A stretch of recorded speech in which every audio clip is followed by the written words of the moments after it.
Well, at first I'd like to thank God for this opportunity.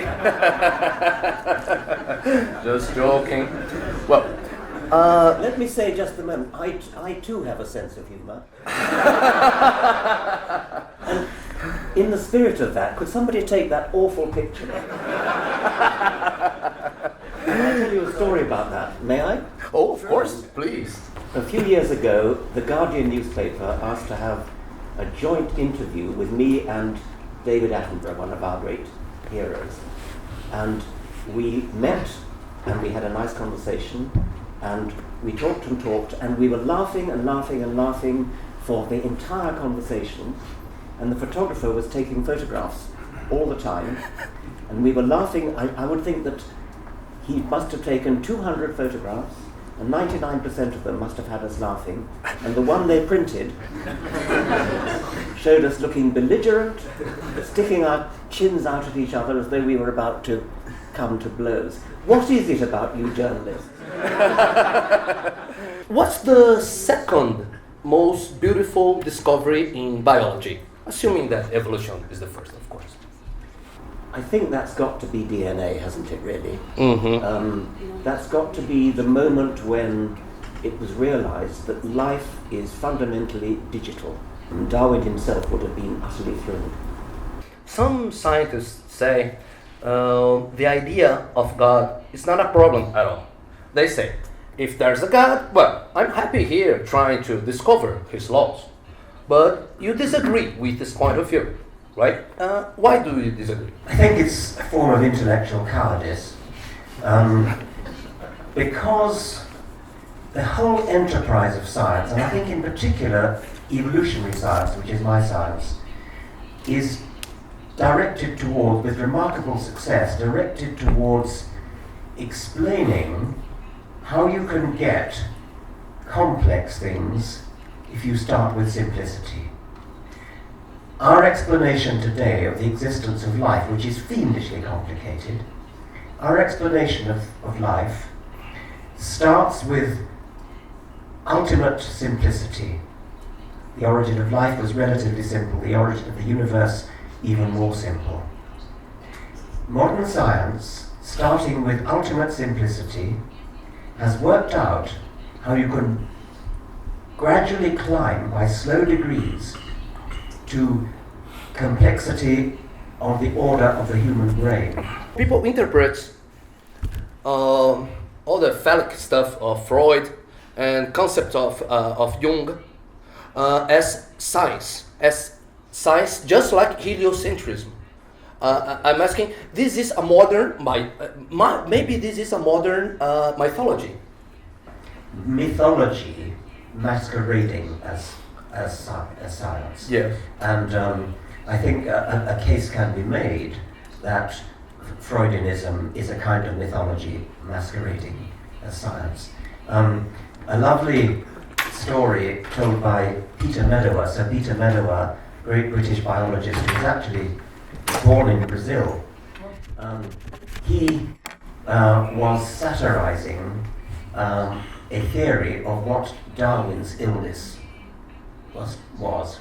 You know, Darwin was an invalid for most of his life. He was a very fit, healthy young man when he travelled in South America. But then, once he got back to England, he became an invalid. He was sick most days. And one theory of how he got sick was that he was bitten. We know he was bitten, actually, while in South America, by the great black bug of the pampas, which gives you Chagas disease. I'm sure you get Chagas disease here. And some of his symptoms fit Chagas disease. Medawar was considering this theory. Before considering it, he considered a Freudian theory of what was wrong with Darwin. And the Freudian theory said that Darwin so hated his father, Darwin, so hated his earthly father, that he wished to slay his heavenly father. This theory was advanced by a Freudian psychiatrist, psychoanalyst, who, and then Medawar satirically said, Darwin's hatred of his father, Dr. Robert Darwin, is evidenced by the fact that he called his father the kindest and wisest man I ever knew. Evidence, if evidence were needed, of how deeply his hatred had been repressed.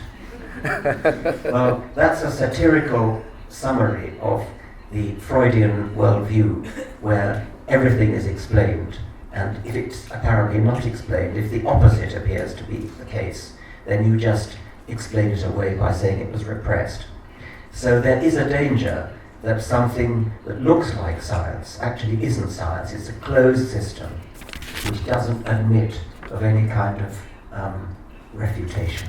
A little bit about your personal point of views. I've read sometimes that you do not agree with affirmative actions, like positive discrimination, as you say in UK, to fight racism. So what should be a better way to fight racism? It's very difficult, isn't it? Because affirmative action appeals to our sense of justice in a way.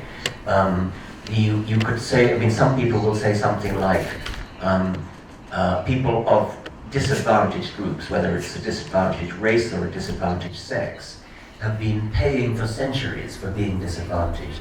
So it's time to redress the balance. It's time to make things fair again. But of course, it isn't really fair to, in a sense, to avenge the wrongs that were done to people in past centuries by taking it out on people of this century. If it's true, and it surely is true, that say black people were enslaved in the West Indies, in South America, in North America, therefore somehow modern black people should be paid back by affirmative action at the expense of modern white people. Is that a bit unfair? Because modern white people were not responsible for the enslavement. We're not responsible for what our ancestors of our own colour or sex, or whatever it was, did. So I think there is an injustice in affirmative action which needs to be noticed. And when, my view is that we should stop discriminating altogether. I like the story of the great conductor, George Schulte, who, when auditioning for his orchestra, I think it was the Chicago Symphony Orchestra, he would have the instrumentalists come and play that instrument behind a screen, so he couldn't tell what sex they were. He didn't want to discriminate in either direction, either in favor of females or in favor of males. And they even had to remove their shoes so that he couldn't tell by listening to the footsteps whether they were wearing high heels or not. Well, I admire that. I admire the total abolition of discrimination of all kinds. Let's be completely sex blind and race blind when we choose for employment or anything else. As the creator of the concept of the memes, you might get defensive sometimes about the overuse of the term internet meme, but you don't. Do you think the internet memes and stuff are a good way to research the concept? The internet is a first-class ecosystem for memes. Memes are just units of cultural inheritance, analogous to genes in Darwinian evolution. Darwinian evolution is all about the differential survival of genes in gene pools. Some genes survive, other genes don't. The ways in which genes survive are by programming bodies to be good at surviving and good at passing on those genes. Mostly that means good at reproducing. Having written The Selfish Gene, which was all about that, I wanted to end in the last chapter by dispelling the view that only genes, only DNA, can serve as a unit of natural selection.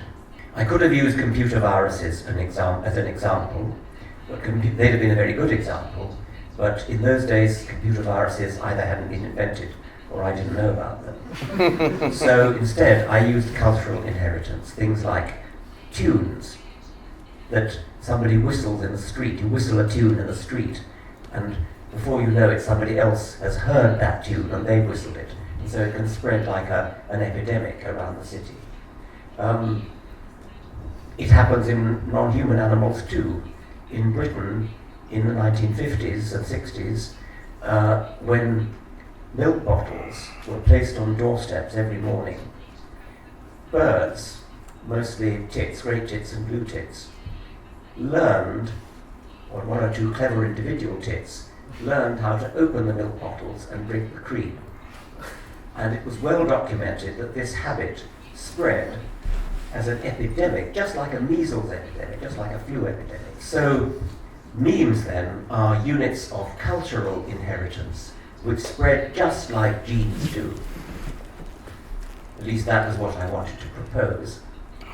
Now, whether they also serve as the basis for a kind of Darwinian selection is another matter, and that's an interesting question, and it's a question which you can't really attempt to answer until you've recognized that memes do actually exist, which they surely do. Accents, clothes fashions, tunes, verbal habits, all sorts of things spread through the human meme pool as people imitate. In my lifetime, I've seen a worldwide epidemic of the baseball cap,